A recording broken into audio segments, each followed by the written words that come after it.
podcast Conversar recebe hoje o secretário José Renato Nalini. E eu começo, acompanha a entrevista o Luiz Vilares e o professor José Márcio Rego. E eu começo pedindo que o senhor faça um breve relato da tua trajetória e respondendo a primeira pergunta, ainda sobre assuntos não climáticos. O brasileiro litiga muito. O Brasil julga 80 milhões de processos por ano e 33 terminam. Luiz, primeiro eu queria agradecer o convite, muito honroso, essa oportunidade de nós conversarmos, né? Aqui ao lado do Zé Márcio Rego, a quem eu já admiro, o trabalho que ele desenvolve, e do Luiz Vilares, né? Que estou conhecendo agora, mas eu já tenho um contato bem antigo com a família dele. Você perguntou a minha trajetória. Eu sou um paulista de Jundiaí, é, estudei em Jundiaí e na PUC de Campinas, fui promotor de justiça durante 4 anos, fiz outro concurso, ingressei na magistratura do Estado de São Paulo, onde permaneci durante 40 anos. Cheguei a presidir 2 tribunais, o Tribunal de Alçada Criminal, depois o Tribunal de Justiça, mas passei pela Corregedoria Geral da Justiça, ou seja, a minha imersão no sistema justiça é permanente. Eu me sinto ainda com toga, sonho que eu estou em julgamentos, né? Faço a minha defesa do meu ponto de vista junto com os meus colegas. Então, é alguma coisa que está muito entranhado. Eu poderia ter permanecido 5 anos a mais na magistratura, não fosse o assédio do governador Geraldo Alckmin, que me obrigou a assumir a Secretaria da Educação no momento em que ela estava numa situação bem complicada, com 300 escolas invadidas, e ele achava que só o presidente do Tribunal de Justiça poderia resolver. Então, eu fui para o sacrifício, né? Porque trabalhei 2 anos e 4 meses sem salário, né? Deixando de perceber a minha remuneração da magistratura. E depois disso, eu aceitei um convite da ARISP, que é a Associação dos Registradores Imobiliários de São Paulo, e sou reitor do braço acadêmico da Uniregistral. E, em seguida, o prefeito Ricardo Nunes, que já era meu amigo há muito tempo, me pediu para assumir a Secretaria Executiva de Mudanças Climáticas, que teve 2 antecessores que tiveram de sair em virtude dos problemas da própria pasta, né? E aí, estou aqui. Agora, você me faz uma pergunta que precisaria ficar a tarde toda aqui falando, né? Porque esse excesso de litigância é uma doença, uma enfermidade, né? Há alguns que atribuem isso a um fenômeno que é benéfico, fruto da Constituição de 1988, que acreditou na justiça, empurra todos os assuntos para o sistema justiça, ampliou a competência do Supremo Tribunal Federal e de todo o Judiciário. Mas eu atribuo esse excesso de litigância ao excesso de faculdades de direito. O Brasil tem mais faculdades de direito do que a soma de todas as outras que existem no restante do mundo. Se nós somarmos todas as faculdades de direito do mundo,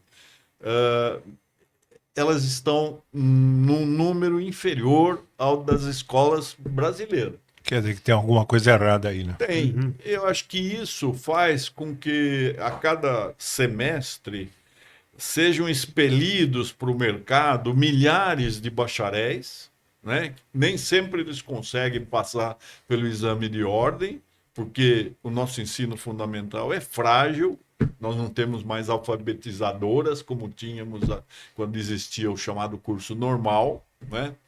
Eles vêm de um ensino muito frágil, não leem, não gostam de ler, não falam, não sabem escrever e ficam aumentando as carreiras jurídicas. Então, nós temos hoje o país do concurso das carreiras jurídicas, né?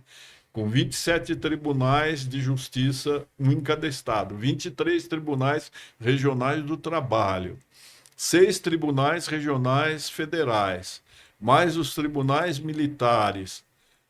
Ao lado, a carreira equiparacionista do Ministério Público, que cria um Ministério Público para cada.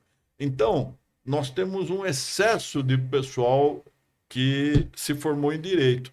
E o direito, em lugar de se transformar numa ferramenta de resolver problemas, parece complicar. Para tornar a situação ainda pior, nós temos um sistema bizarro que só existe no Brasil. 4 instâncias. Todo o restante do mundo termina na segunda instância. É um juiz monocraticamente decidindo, o juiz sozinho, depois passa por uma turminha mais experiente, que é o tribunal, e acabou. Aqui, nós criamos Superior Tribunal de Justiça, que se transformou numa terceira instância, e como a Constituição é analítica, é a maior do planeta em número de dispositivos, né? Tudo é matéria constitucional. Então chega a 4ª instância, que é o Supremo Tribunal Federal. Para tornar as coisas ainda mais trágicas, nós temos um sistema recursal caótico. Ou seja, há um recurso chamado embargo de declaração, que você pode acionar N vezes. Embargo de declaração, nos embargos de declaração, nos embargos de declaração. Existem emendas do Supremo que a gente vê que é uma coisa ridícula, só acontece no país, né? Vejam que fenômeno mais estranho. Aqui no Brasil, quem ganha uma ação contra o Estado, contra o poder público, tem de se submeter ao chamado precatório. E isso demora décadas para pagar. Então, nós criamos uma estrutura paralela de escritórios de advocacia que compram os precatórios das pessoas, dizendo: você não vai viver suficientemente para receber o que você merece, o que você ganhou. Então, vende aqui na Bacia das Almas para mim por 10%, 20%, etc. É uma vergonha. E as pessoas aparentemente não tomam conhecimento disso. Nós continuamos como se vivêssemos no mundo mais normal. E não é. É um mundo enfermo, né? Então vamos ao clima, Luiz. Excelente. Bom, muito grato por toda essa conjuntura do sistema jurídico nacional, e vamos passar aqui para questões climáticas voltadas aqui ao município de São Paulo. Dr. José Renato, o senhor poderia explicar de uma forma sumarizada como é que é o plano climático geral da cidade de São Paulo? Qual é o alcance da sua secretaria nesse plano? A gente entender principalmente as grandes questões iniciais, que seriam as metas, se o município tem metas, essas metas para 2030, que é um ano muito emblemático para metas em geral climáticas e ambientais, bem como 2050 lá na frente, monitoramento dessas metas. E também gostaria de saber os sistemas que tem para a gente avaliar tudo isso na cidade. E depois a gente parte para questões de orçamento. Bem, São Paulo é a única capital que dispõe de uma Secretaria Executiva de Mudanças Climáticas. Ela foi criada em 2021. No Brasil inteiro, É a única capital. Parabéns. E ela foi criada em 2021, já pelo prefeito Ricardo Nunes. Foi antecedida pela elaboração de um plano de ação climática que foi elaborado com a colaboração do C40, que é uma entidade que congrega hoje 96, 97 cidades, mas do mundo inteiro, cidades que se propõem a serem inovadoras, inteligentes, né? O conceito de Smart City. Então, o C40 ajudou a elaborar esse plano. Esse plano, a cada ano, é revisto e atualizado. Em 2025, que foi o primeiro ano da gestão Ricardo Nunes, né? Que foi eleito agora, ele era vice do Bruno Covas. Nesse ano, houve uma revisão total, uma revisita de todas as questões que constam do plano, e ele foi aprimorado. Por exemplo, nós tínhamos 13 secretarias vinculadas à Seclima para trabalhar nessa questão climática, e hoje nós temos 24 secretarias. Só faltam 3 secretarias para serem envolvidas, mas também serão, né? A atribuição da Seclima, né? Chamamos Seclima, Secretaria Executiva de Mudança Climática, a atribuição dela é inserir a variável climática em todos os processos decisórios da Prefeitura de São Paulo.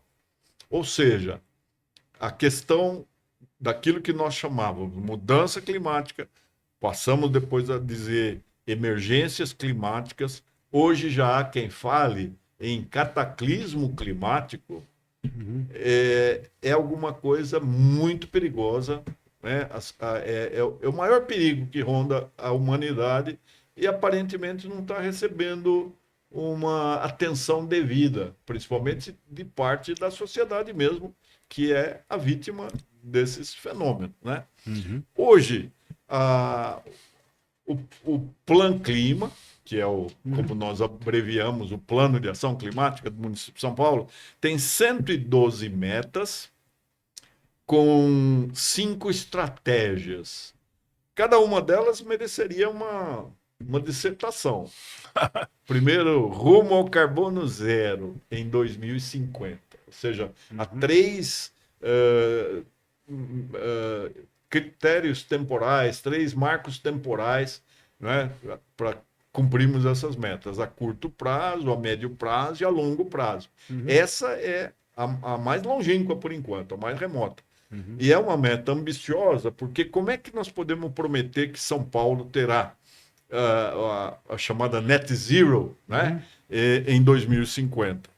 Ela é condicionada a uma comoção, uma sensibilidade de toda a sociedade. Como é que nós vamos fazer os 8 milhões de veículos, que são, na maior parte, de proprietários particulares, se converterem a usar etanol em vez de usar gasolina, comprar carro elétrico ou carro híbrido? Não depende só de nós, né? A segunda estratégia é adaptar a cidade de hoje para o amanhã, porque nós falávamos até há pouco tempo em mitigação e atenuação, mas isso já não é possível, né? Os fenômenos estão acontecendo com mais frequência, maior intensidade, e nós precisamos fazer com que não haja mais mortes em virtude disso. A terceira é proteger pessoas e bens, convergentes também, cuidar dos biomas, fortalecer a cidade e gerar trabalho e riqueza sustentáveis. A nossa secretaria, ela não tem orçamento, ela não tem grande estrutura, ela existe para articular, para provocar, para fiscalizar, para acompanhar o trabalho do município em relação a esses fenômenos que vão ocorrer, já estão ocorrendo. Tudo tende a piorar, né? Ainda hoje nós lemos aí que o El Niño virá mais forte no segundo semestre. Exatamente. Né? Então, isso é um prenúncio de mais catástrofes, né? Continuo ou você quer que eu faça uma parada?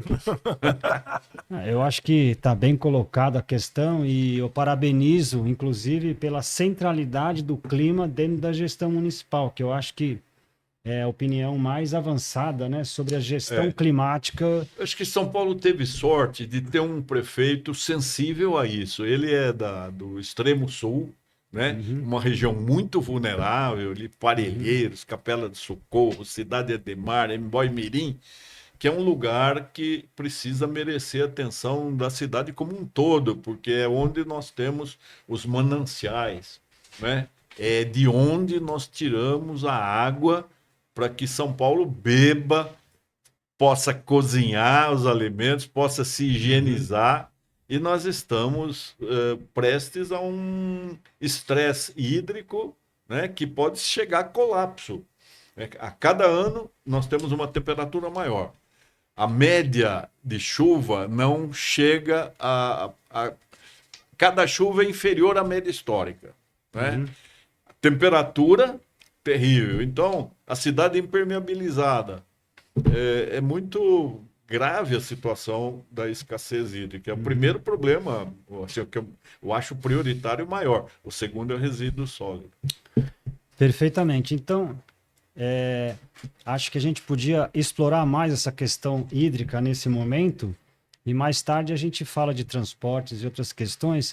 Então, nesse ponto, me chama a atenção 2 itens, né? Esse da questão hídrica e também a questão de adaptação climática, principalmente das populações de mais baixa renda, para todas as questões de chuvas e alagamentos. Sobre a questão hídrica, eu gostaria de entender um pouquinho como o senhor vê agora essa relação do município com o Estado, porque a maior provedora de água ou de água e saneamento para a cidade é uma empresa que agora foi privatizada. E eu gostaria de entender se isso tem alguma questão, como o senhor vê essa relação e que benefícios que a gente pode tirar de tudo isso. A privatização da Sabesp, ela está sendo anunciada pelo governo do estado como um grande ganho, né? Porque a Sabesp teve de assumir compromissos de difícil execução. Universalização do saneamento básico 100% até 2029. Se nós fizermos esse cotejo junto com o estresse hídrico, assim que eu entrei na secretaria, eu recebi um relatório denso do Instituto de Engenharia de São Paulo, que veio dizer que os 11 afluentes da Guarapiranga estão continuamente arremessando a esse reservatório, que é o único abastecido com nascentes locais, que o sistema Cantareira busca água em Extrema, em Minas, né? E no Paraíba do Sul, competindo com o Rio de Janeiro. O único reservatório que é paulistano mesmo, é a Guarapiranga.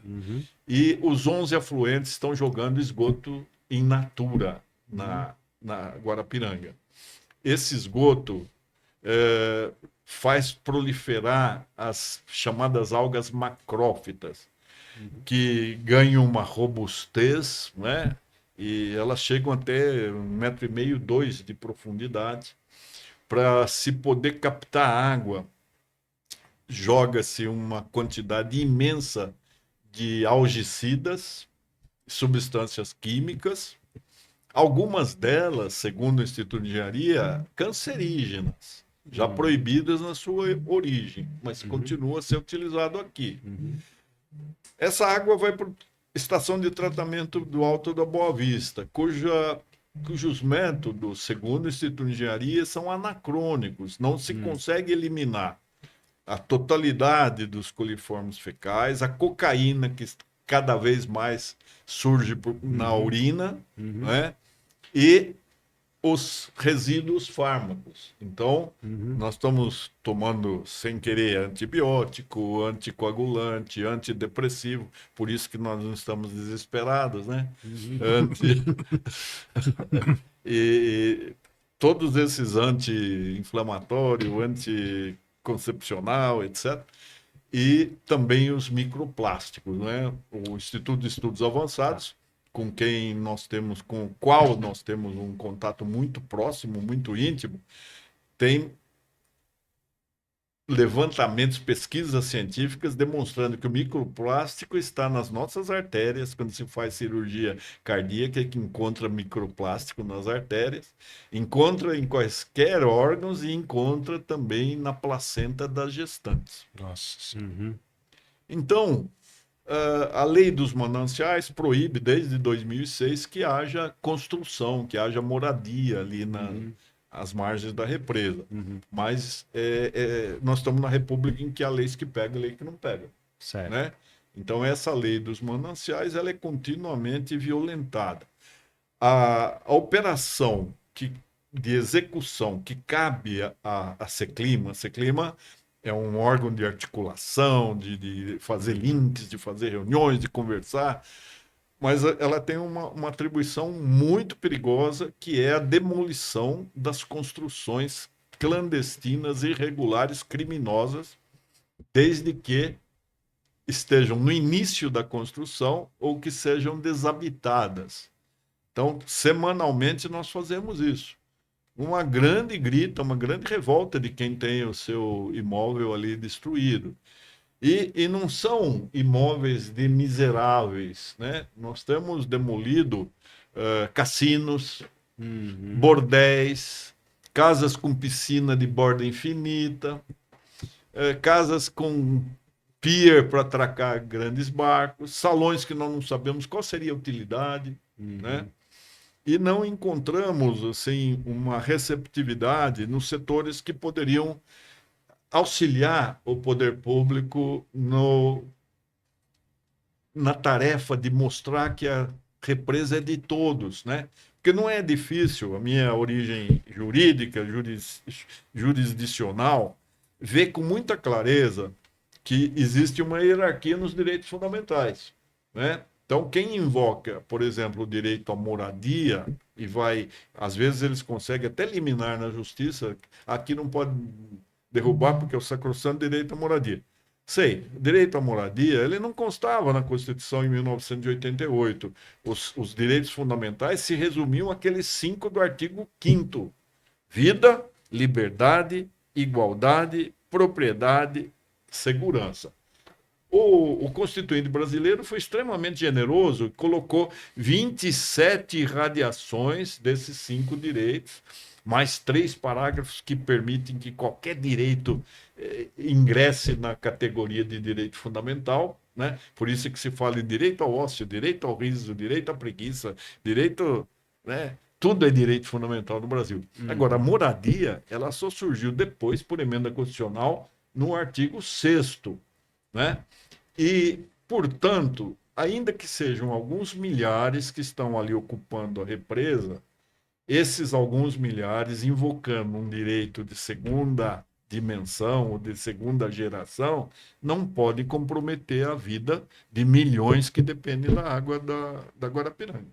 Então, juridicamente, é defensável tirar de lá quem ocupou clandestinamente. E vocês estão conseguindo fazer isso? Muito difícil, porque a justiça também trabalha com o conceito de fato consumado e situação consolidada. Então, por exemplo, quando eles dão uma liminar impedindo a derrubada, havia 19 casas. Na outra semana tem 30, depois tem 300, depois tem 500, e sempre vai haver um setor que vai exigir uma anistia, uma regularização do que não é regularizável. Né? Então, são as vicissitudes de nós trabalharmos com política partidária, etc. Então, não há uma unanimidade na compreensão do tema. Né? Professor, alguma pergunta? Ainda não. Então, continua. Perfeitamente.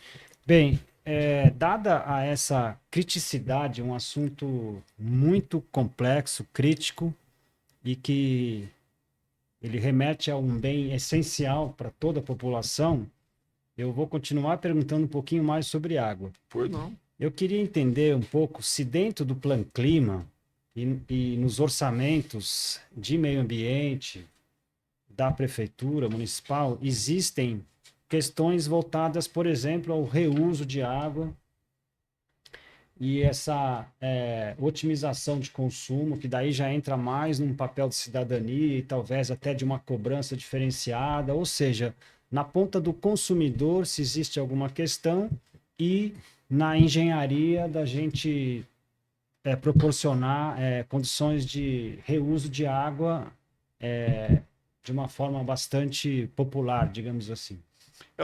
Ontem nós tivemos um dia inteiro de discussão sobre água, né? Foi a Seclima que promoveu e nós tivemos especialistas de todos os espaços. E a questão da água foi extremamente analisada sob várias perspectivas. A academia, o poder público, a sociedade civil, a mídia, todos os especialistas, né, nós falamos bastante sobre água. Nós temos excesso de legislação, há legislação obrigando o reuso, né? Nós temos uma coisa muito importante que nem todas as pessoas sabem, eu diria quase ninguém. A cidade foi dividida em 59 polígonos, cada um deles tem um caderno de drenagem. Esse caderno de drenagem tem um diagnóstico geológico, hidrológico e de vulnerabilidade social. Então, qualquer prefeito, a partir do prefeito Ricardo Nunes, não vai poder alegar que não existe um planejamento concreto para enfrentar as prioridades. Nós sabemos exatamente quais são as regiões mais afetadas. Agora, não é desconhecido de ninguém que nós estamos falando da maior cidade do Brasil, com quase 13 milhões de pessoas, uma cidade que foi ocupada de uma forma insensata, irracional, né? Enterramos os milhares de córregos que aqui existiam, alguns até ainda existem. Quisemos retificar os rios, e os rios perderam a condição de rios, são hoje canais de transporte de imundície produzida por uma sociedade que consome demais, desperdiça demais e não sabe separar, não sabe descartar adequadamente aquilo que desperdiça, né? Então, há uma secretaria também, Secretaria dos Mananciais, que cuida exatamente de fazer projetos localizados de remoção daquelas aquelas ocupações as mais vulneráveis, as mais frágeis, que estão em terreno de deslizamento, desmoronamento. Tem sido feito muita coisa para remover, mas não com a celeridade e com a necessidade possível, né? Nós dependemos de muitos recursos. O Estado é um parceiro nessa questão principalmente da administração da Sabesp, porque são dois comitês. São Paulo está nos dois comitês. Um, que é um comitê de todas as cidades assistidas pela Sabesp, que são 371 municípios. Não é fácil trabalhar com 371 prefeitos, né? E o outro comitê da região metropolitana de São Paulo, são 39 municípios. Nós estamos nos dois comitês, participando ativamente. Nós temos na prefeitura um comitê hídrico, né? Do qual participam várias secretarias, e estamos acompanhando, cobrando da Sabesp a execução desse plano, né? E acreditando que a fiscalização do governo do Estado, que avalizou a privatização, também vai nos ajudar. Agora, lei existe muito, Luiz, mas nós não conseguimos, isso que é muito importante, programas como esse, que chegue à população aquela consciência de que todos somos vítimas, nós não temos um plano B, é só a Terra. Por enquanto, não existe possibilidade de ir para Marte, qualquer outro planeta, né? Então, nós temos que salvar a nossa Terra, começando com salvar a água. Nós podemos viver sem petróleo, mas sem água, não. Professor, só mudar um pouco de assunto do clima, coisa rápida. O senhor, sobre educação, São Paulo ficou atrás de São Paulo? Olha, essa questão de avaliação, os critérios variam tanto, né, que quando nós formos ouvir, porque de educação todo mundo entende, né? Eu fui secretário e recebia muito palpite, muito achismo de gente que não quer ficar na frente da sala de aula, não quer enfrentar aluno, mas quer vender consultoria, né? Quer fazer com que o governo adote planos. Uma coisa que era extremamente irritante é a inclusão de disciplinas novas no currículo do ensino médio, já tinha 13 disciplinas, mas não, você precisa colocar inteligência artificial, você precisa colocar Smart City, você precisa colocar xadrez, você precisa colocar, né? Então, todo mundo tem uma disciplina nova.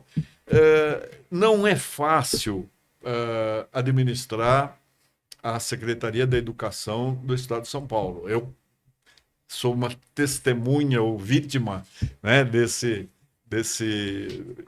experiência.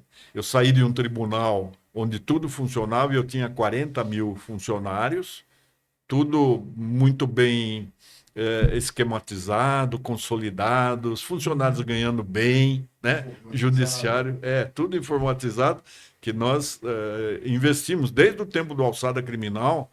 Eu vinha insistindo nessa questão de informatização e fiz questão, durante a minha presidência do tribunal, de fazer o processo inteiramente digital e de permitir o home office, né? Eu falei, o trânsito vai ganhar bastante, o trabalho vai ganhar, porque aqueles gabinetes cheios de funcionários, é natural que eles conversem, que eles troquem ideias, que entrem para a internet para ver outras coisas que não a pesquisa necessária.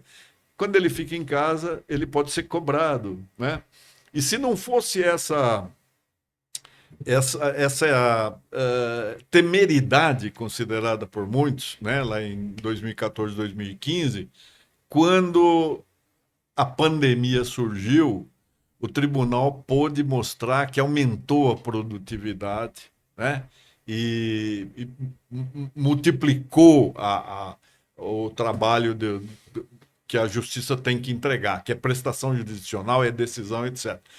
Eu fui para a Secretaria de Educação, eram 5.400 escolas, 5.500.000 alunos e 400 mil pessoas na folha de pagamento. E você percebe, assim, isso é um feeling. Eu queria sempre advertir que eu não tenho monopólio da verdade. Eu estou falando experiências, sentimentos. Gostaria até de que me contrariassem e provassem que eu estou errado.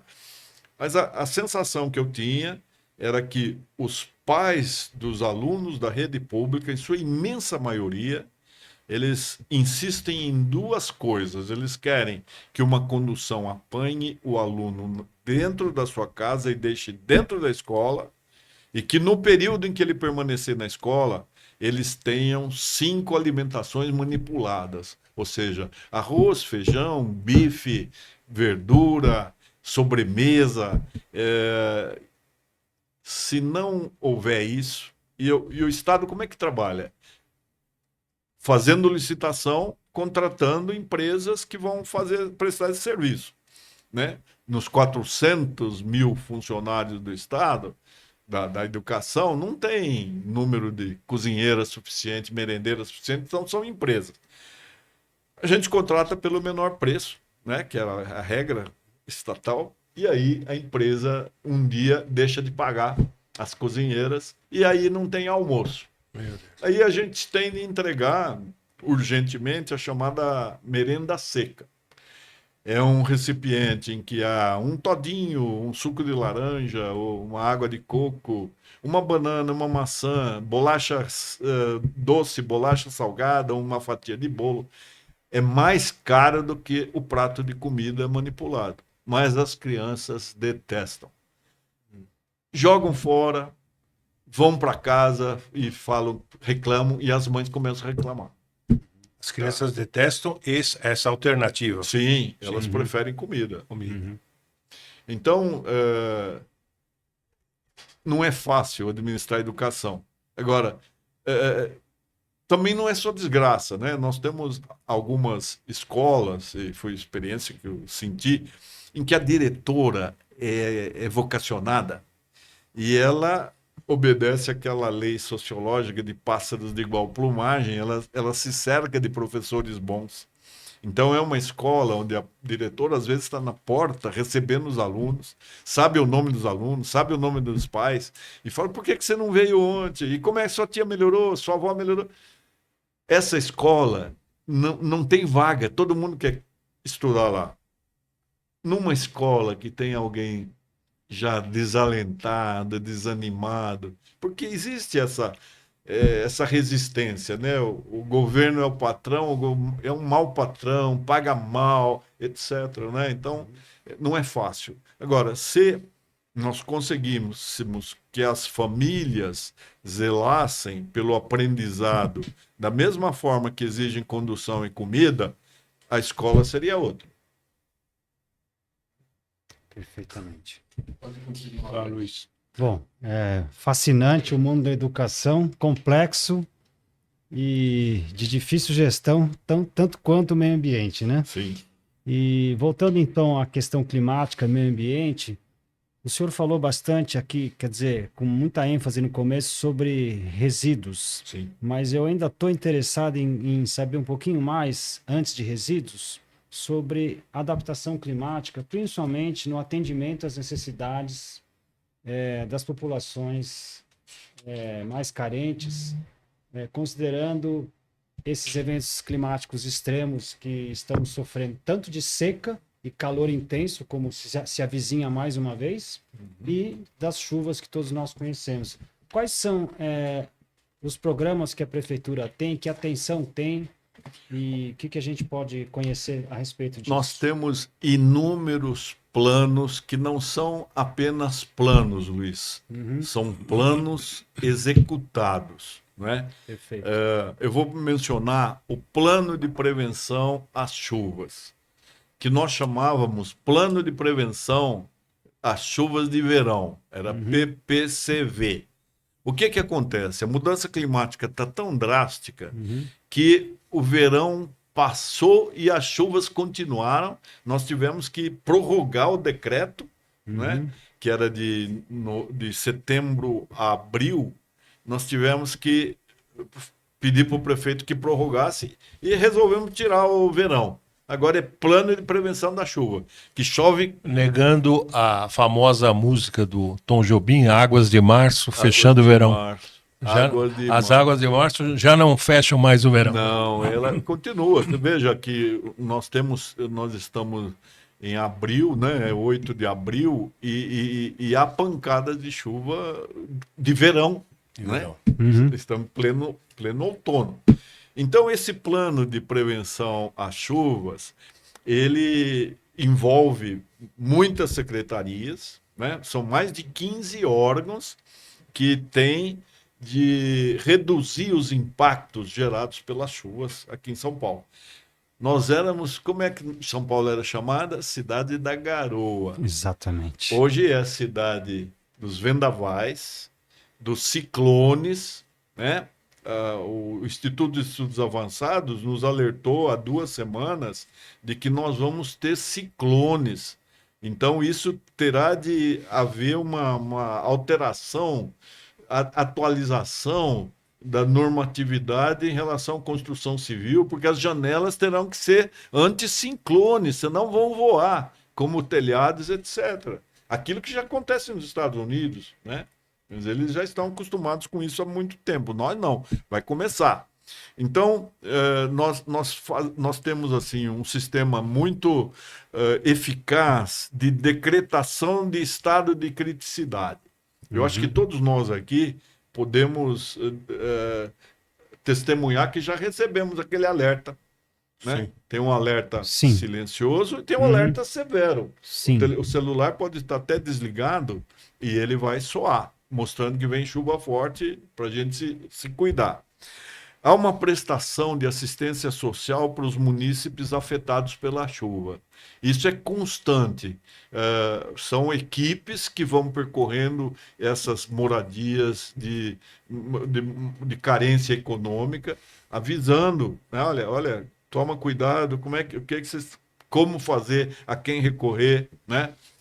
As obras de drenagem no município de São Paulo nunca se gastou tanto em drenagem. Né? No último ano de 2025 foram mais de 10 bilhões de drenagem. É coisa que as pessoas não veem, né? Porque as pessoas gostam daquilo que aparece como... Não, é drenagem, macrodrenagem, nos lugares indicados pelos cadernos de drenagem, mas também microdrenagem. São as ilhas de chuva, né? São pedacinhos que nós devolvemos à natureza, tirando do leito carroçável, ou essas quando estão na rua onde passa carro, são as vagas verdes. Tiramos uma vaga, dá trabalho porque precisa convencer o proprietário que vai ter aquela... Eles nem não entendem. Ele prefere deixar o seu carro, que ele não tem garagem, em vez de ter uma plantação ali em frente de casa. Mas tem sido feito. Os jardins de chuva são espaços que não precisam ser conversados com a comunidade, né? Nós temos... O que é o jardim de chuva? O jardim de chuva, nós tiramos, assim, naqueles encontros de avenidas, todo lugar onde não vai atrapalhar, nós tiramos o asfalto, aprofundamos 1,5 m, colocamos terra fértil e plantamos. Rotatórias em ruas residenciais, né? Isso. Rotatórias, várias ruas. Já foram mais de 1.000. É só prestar atenção. E o benefício imediato é? A água, em vez a nossa cidade é uma cidade impermeabilizada. Entendi. Né? O que a água faz com essa precipitação monstruosa? Ela ganha força, vira enchente, inundação, desmoronamento, deslizamento e morte. Este ano ainda houve 8 mortes no período de chuva mais forte, né? Então, os jardins de chuva estão continuando. Os pequenos bosques urbanos também têm sido feitos, né? Nós estamos implantando zeladoria de macro e micro drenagem, ou seja, depois de feita a drenagem, tem a inspeção, o monitoramento para saber se aquilo realmente está escoando. Tem um trabalho que ninguém enxerga de desentupimento de bueiros. Maravilha.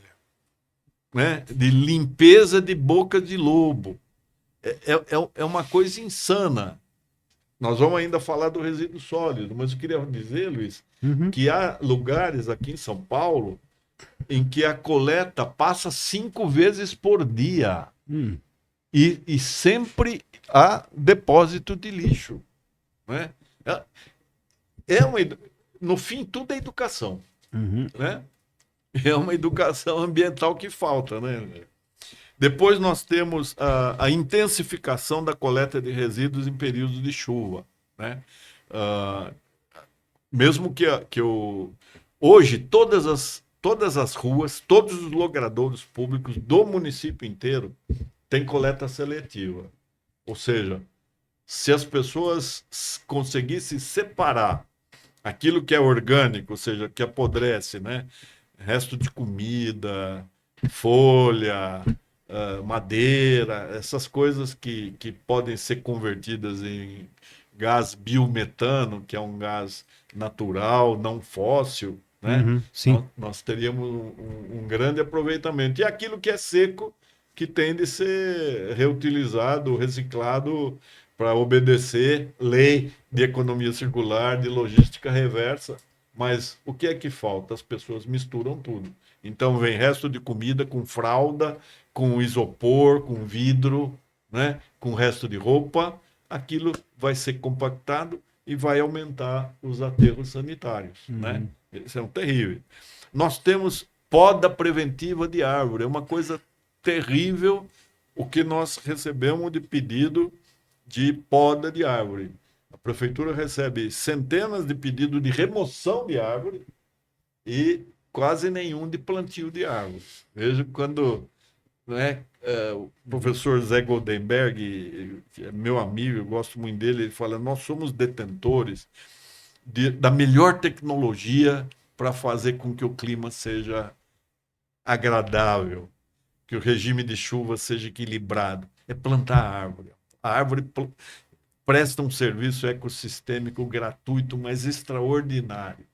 Mas nós temos ainda uma... Que idade está o doutor Zé Goldenberg? Ele tem 90 e vários, mas lúcido, trabalhando, muito ativo, escrevendo, né? É um privilégio a gente ter. Se você quiser encontrá-lo, você vai na pista de Cooper da Hebraica, Inclusive defendendo que não corte as árvores da Hebraica para fazer, não sei que lá, jogo do quê? Campo de tênis. Perfeitamente. Esse é um fenômeno. Bom, eu acho que o senhor falou bastante da questão da atenção a ao que eu gosto de dizer de adaptação climática e principalmente aos mais necessitados. E falamos também, a partir dessas questões, de resíduos. Mas eu gostaria de entender um pouquinho mais sobre resíduos e depois de perguntar sobre áreas verdes na cidade, uma vez que árvores também é um componente capital, fundamental para a nossa saúde ambiental. O que o senhor pode falar sobre a ação do Plan Clima? O que o Plan Clima prevê de resíduos? Como é que a gente está tratando essa questão toda? Bom, eu disse, meu feeling, a minha experiência lá, tem um pouco mais de 2 anos na secretaria, eu identifico como o maior problema o colapso hídrico. O segundo é resíduo sólido. Porque São Paulo produz incríveis 18 mil toneladas diárias daquilo que a gente chamava de lixo e que o mundo chama de resíduo sólido porque tem valor, porque é alguma coisa que pode ser convertido em dinheiro, né? Dessas 18 mil toneladas, quantas delas chegam à reciclagem? 3%. Loucura. Ou seja, 97% dos nossos resíduos vão aumentar os aterros sanitários, né? Não poderia a prefeitura, sei lá, até criar uma empresa para fazer essa reciclagem compulsoriamente? Existem muitas iniciativas de reciclagem, mas elas enfrentam aquele problema econômico que é uma questão assim, quase que mundial, que o reaproveitamento ainda é bastante dispendioso, né? Então precisaria entrar no projeto de... Se gasta mais para reciclar do que o produto da venda da coisa reciclada, é isso? O não reciclado é sempre mais barato, né? Então, é muito difícil nós colocarmos na consciência do empreendedor de que ele deveria contemplar o benefício coletivo que haverá nesse reaproveitamento, né? Então, nós temos produtos, por exemplo, aqui no estado de São Paulo inteiro, quase que no Brasil, a latinha de alumínio, essa não tem problema, porque ela é muito atrativa, né? É rentável o reaproveitamento dela. Não é por educação ecológica que nós temos... Não, é pela miséria. O pessoal, né? A gente precisa dizer que esses 3% ainda derivam, na maior parte, do trabalho heróico daqueles catadores e catadoras, né? Que são hostilizados por quase todo mundo. O pessoal que se aproveita dos resíduos chama esse pessoal de ladrão de lixo, etc. Nós mesmos, quando estamos assim caminhando pelas ruas e vemos aquela carrocinha que lá no Rio chamam burro sem rabo, né? Aquele coitado puxando, falando, esse cara está atrapalhando o trânsito, etc. Mas eles são responsáveis pelos 3%, né? Não há ainda uma política de o próprio município reciclar. O que nós vamos chegar seguindo o exemplo, principalmente chinês, mas também alemão e suíço, do aproveitamento dos resíduos para fabricar energia, né? Eu estive na China com o secretário do Verde e Meio Ambiente, até há pouco, o Rodrigo Axuxi, que era prefeito de Suzano, e nós fomos visitar as chamadas UREs, que são unidades de regeneração energética. A China foi tão bem sucedida nisso, ela tem mais de 1.000 usinas, e nós ficamos com vergonha, porque não existe um papelzinho jogado na China, nem uma garrafa PET, nem nada. A China é de uma limpeza. Em algumas décadas, ela se transformou, eliminando a miséria, né? E fazendo das suas cidades jardins. É tudo florido. Você já foi lá, Luiz? Não, mas eu sou muito interessado na China e estudei muito, escrevi sobre isso. É um sonho você verificar essas URIs, que elas não dão a ideia de que seja uma usina de incineração de resíduo sólido. Você parece que está entrando num shopping, um lugar maravilhoso. Elas são temáticas. Havia uma delas baseada em Monet, né? Com os quadros de Monet, com o jardim de Monet, etc. Você não tem um odor, você não tem 1 grau Celsius a mais. Você está num lugar com biblioteca, com teatro, com cinema, com brinquedoteca. Um negócio maravilhoso. Isso dá um alento, né? Porque dá para dizer, olha, é possível fazer. É possível. Não é barato, né? Mas já está... Os 2 concessionários da coleta de lixo querem introduzir as URIs aqui no Brasil. Por enquanto, nós estamos vendo crescer os aterros sanitários, que são monumentos à nossa ignorância, né? Porque são camadas e camadas e camadas de lixo, gerando chorume, gerando odor, né? Agora, o bom sinal é que as nossas 2 concessionárias estão já fabricando biometano. E os caminhões da coleta já estão abastecidos com biometano, né? Então, isso é uma perspectiva boa, porque para que nós possamos reduzir a emissão dos gases do efeito estufa derivados do trânsito, né? 60% dos gases, nós precisamos substituindo. E isso o prefeito tem feito. A troca de ônibus tem sido bem sucedida, né? Amanhã mesmo ele vai entregar os veículos da Guarda Civil Municipal abastecidos a biometano e muitos elétricos, né? Então, mas é alguma coisa que precisa ganhar escala. Não sei se pode fazer uma pergunta. Eu queria colocar o seguinte: estou aqui muito satisfeito e impactado com a sua, primeiro com a sua capacidade analítica dos problemas e a forma como didática que o senhor explica, né? E mostra que estudou, enfim, e uma trajetória diferenciada, né? Veio da área do direito, magistratura, e passou pela educação e agora com um tema tão complexo e difícil, né? E o senhor é um homem de letras também, é da Academia Paulista de Letras, né? Então eu queria não fazer uma pergunta, mas uma sugestão que certamente o senhor já deve estar. É que o senhor escreva sobre esses assuntos que é extremamente interessantes, viu? Que o senhor... Márcio, eu escrevo todos os dias. E quem publica? Não, mas nós vamos publicar.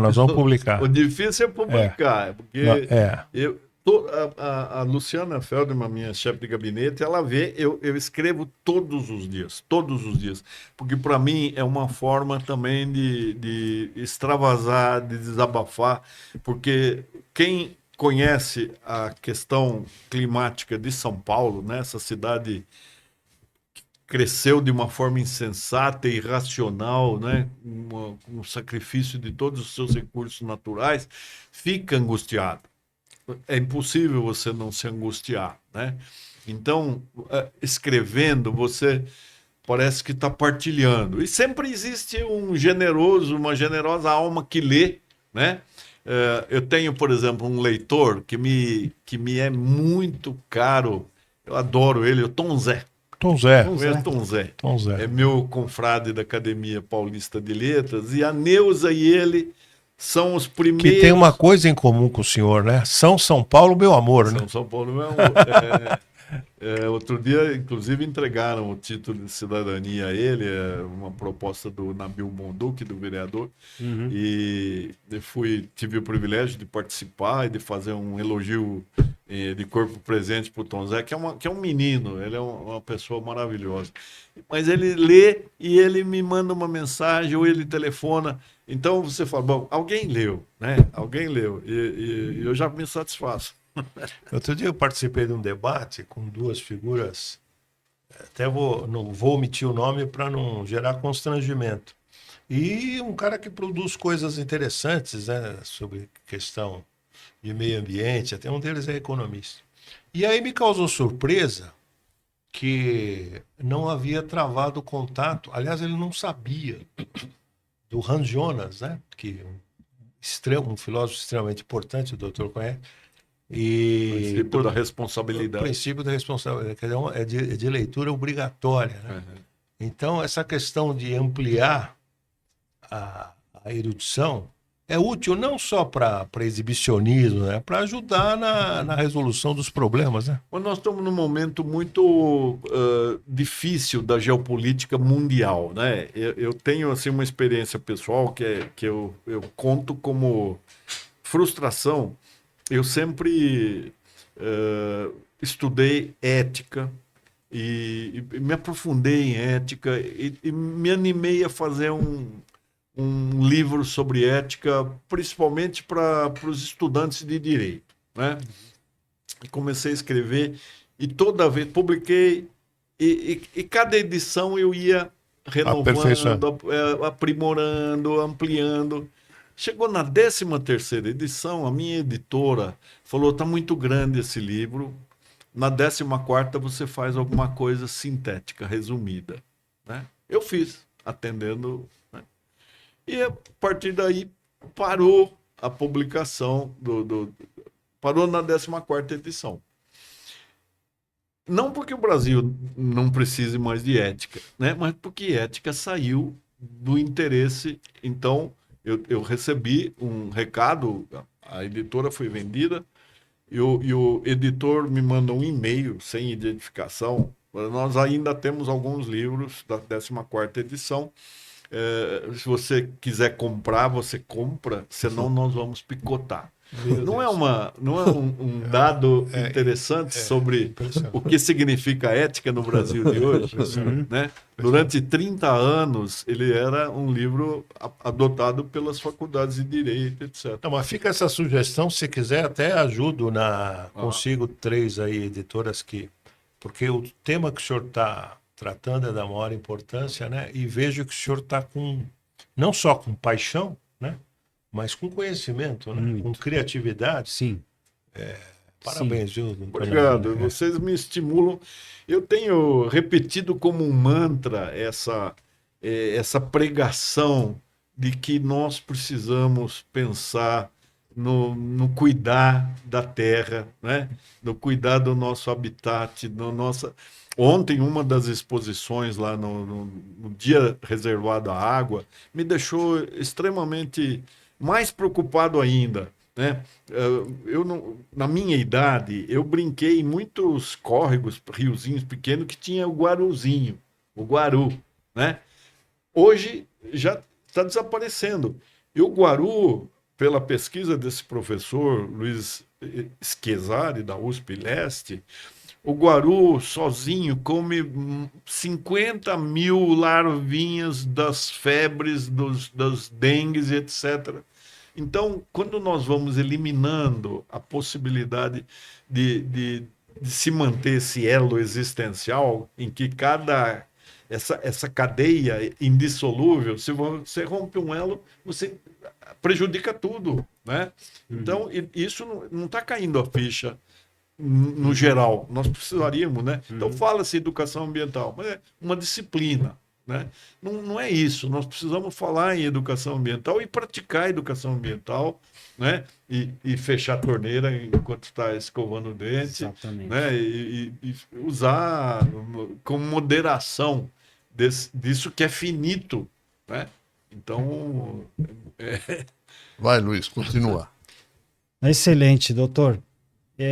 Acho que o nosso tempo está indo mais para o final, mas eu vou tentar sintetizar sintetizar 2 perguntas em uma só, de dois assuntos. Um é áreas verdes e o outro é adensamento urbano. Então, como a gente percebe que São Paulo tem, percebe não, a gente vê, nota que São Paulo tem um papel muito importante da criação de mais áreas verdes e plantio de árvores, como o senhor falou. Acho que números como 777 mil árvores sendo plantadas, 73 ecoparques sendo criados. Então, assim, é notório esse esforço. E os jardins de chuva, tudo muito, muito interessante. E a questão dos mananciais, acho que também falamos bastante lá atrás. Agora, ao mesmo tempo, a gente tem um sistema imobiliário na cidade de um crescimento vertiginoso e uma verticalização na cidade assustadora. E tudo isso está muito conectado com os planos diretores que permitiram o adensamento em regiões próximas às estações de metrô. Só que o que acontece é que o metrô ele já está presente em tantos lugares que quase todos os bairros centrais da cidade, não só centrais, mas também já periféricos, estão adensando de uma maneira muito assustadora. Então, a minha questão é, juntando área verde com adensamento, a gente chega à questão da ilha de calor. E a gente sabe que na Cantareira e mesmo no sul da cidade, já depois de Santo Amaro, tudo, nas áreas verdes, mananciais, a gente tem temperaturas de até 10 graus menos do que na cidade. E com as ondas de calor que estão por chegar, já vieram e chegarão novamente, eu acho isso bastante preocupante. Eu queria entender como que a prefeitura enxerga isso, porque eu acho que é um tema que lida com muitos interesses. Sim.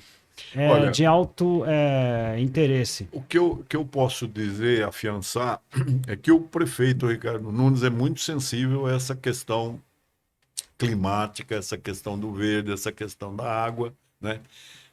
Em 2024, assim que eu assumi a secretaria, ele me levou a uma reunião no Vaticano, em que o Papa Francisco ainda convidou 20 prefeitos do mundo inteiro que tinham projetos interessantes em relação à ecologia. O Papa, vocês sabem, ele foi o Papa mais ecológico, produziu aquela encíclica maravilhosa, Laudato Si, né? Eu sempre cito que ele fala, não existe essa história de jogar fora, você está jogando dentro, né? Aqui mesmo, né? E aí foi a Anne Hidalgo, prefeita de Paris, foi prefeito de Tóquio. Por que o prefeito foi? Porque ele havia declarado de utilidade pública 32 áreas verdes que estavam em mãos de particulares. Então, elas poderiam ser transformadas em condomínio, receber mais prédios, etc. Não, ele pegou essas áreas, declarou de utilidade pública. O montante dessas áreas significa mais 11% aos 15% que São Paulo já tinha de parques e jardins municipais. Então fica com 26%. Por causa disso é que ele foi chamado lá, explicou, o pessoal aplaudiu, etc. Ele está fazendo essa multiplicação de parques, etc. Agora, isso entra em confronto com a poderosa indústria da construção civil, né, que influencia a elaboração de planos diretores, né? Eu vejo com muita tristeza que os prédios estão sendo construídos rente à calçada sem deixar um espaço, né? Pois é. E fico extremamente preocupado, dizendo, aqueles conjuntos de casinhas, tinha 10 casinhas onde moravam 40 pessoas, substituídos por edifícios que vão ter 800 famílias, cada qual com o seu carrinho, né? E eu lembro que o Inácio de Loyola Brandão, meu outro colega confrade da academia, ele, na década de 70, ele escreveu um livro que foi até proibido no Brasil, nós estávamos num período de autoritarismo, foi publicado na Itália, mas ele dizia... E na Alemanha também, né? Aí ele dizia que um dia nós íamos sair aqui em São Paulo e as ruas estavam cheias de carro enferrujando, né? Nós teríamos que andar sobre os carros E a água seria guardada em pequenos recipientes, lá na Academia Paulista de Reis. Esta é a água do Tietê, esta é a água da Guarapiranga, esta é a água do Billings, porque a água teria acabado. Olha, não está muito longe, não é? São Paulo licencia 15 mil carros por dia. 15 mil carros novos. E o que nós vamos fazer, né, para convencer as pessoas a andarem de metrô, andarem de ônibus? Os ônibus elétricos são uma boa, não sei se vocês já tiveram oportunidade, mas são ônibus limpos, silenciosos, com música, com Wi-Fi, você pode carregar o celular. Uma experiência muito interessante que a gente sente aqui em São Paulo é que o prefeito ele se preocupa muito com pessoa. Então ele fala, não é árvore pela árvore, não é água pela água, é por causa das pessoas. Nós queremos salvar as pessoas. E ele fez aquela questão do catraca livre de domingo, né? Eu mesmo, que não uso muito ônibus, uso bastante metrô, mas eu falo, será que isso é uma coisa boa? Aí a gente vai verificar. Eu conversei com um pai de família, um operário, né, com 2 filhos. E ele falou, olha, se eu saísse de manhã da minha casa e levasse meus filhos ao Museu do Ipiranga ou Ibirapuera, eu gastaria R$ 20 para ir e R$ 20 para voltar. Eu não poderia dar para eles uma pipoca, um picolé. E agora eu posso. E o que está acontecendo com esse pessoal? Eles esperam o ônibus elétrico, porque já perceberam que o ônibus é mais gostoso, é mais silencioso, é mais agradável, né? Então, à medida que a população começar a perceber, ela que deve ser aquela que pede para ter mais árvores, mais jardins, mais parques, né? Mas é um trabalho que tem de ser feito por todas as pessoas, né?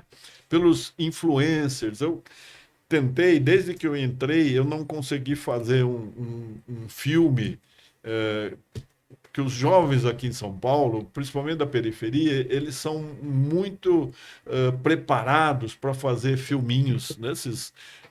TikTok ou coisa. Isso, e games, etc.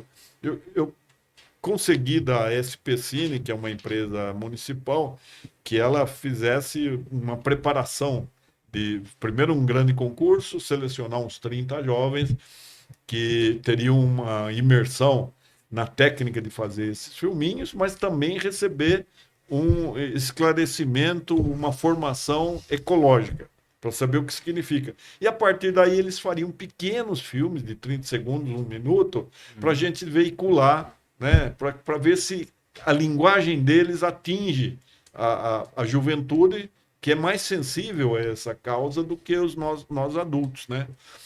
Não consegui até agora, porque não existe rubrica dentro da prefeitura para fazer um projeto desse que custava R$ 550 mil, que não é nada perto. E todos os meus amigos que eu pedi, empresários, tem Lei Rouanet? Para ter Lei Rouanet, eu tenho que contratar alguém que ensine o caminho das pedras. Sabe? Então, não é. Doutor Renato, deixa eu fazer um registro aqui. Primeiro, agradecer demais a iniciativa do Luiz de conseguir trazê-lo. E fica aqui o convite, viu, doutor Luiz, também, que o senhor volte pelo menos mais 2 vezes ainda este ano. Adorei. Fiquei cansado de mim. Não, adorei. O senhor deu uma verdadeira aula, né, sobre o assunto. Claro. É espetacular. E, por favor, fica o convite aqui que o senhor possa voltar, porque foi, para mim, aprendi muito, né? E tenho certeza que os nossos internautas vão gostar muito. Eu queria pedir desculpa se eu falei demais excelente. E fiz com que vocês tivessem de ouvir em vez de fazer questões, né? Mas eu não tenho o dom da síntese quando eu estou explicando coisas. Foi muito bem. E adorei que de pronto, quando eu falei do Hans Jonas, ele falou, princípio, responsabilidade. Quer dizer, o senhor pesquisa, estuda, parabéns, doutor. Obrigado, eu queria agradecer muito Zé Márcio, aos 2 Luiz, né? Luiz Vilar e Luiz Gostein, pelo convite, foi muito agradável para mim. Espero que eu tenha traduzido um pouquinho da angústia que tem alguém que começa a conhecer os problemas de dentro, né? Não, foi muito bom. E foi ideia do Luiz. O Luiz tem viabilizado esse podcast, né? Com a sua E iniciativa. o Luiz Vilares é do ramo. É. Por isso que E foi ele se convidado. preocupou, falou: vou trazer alguém, porque desse assunto eu sou estudante, né? Agradeço a viu, Então, oportunidade. obrigado. Obrigado, e Luiz. Fica o Obrigado. convite para a próxima. É. Muito obrigado. Obrigado. Obrigado.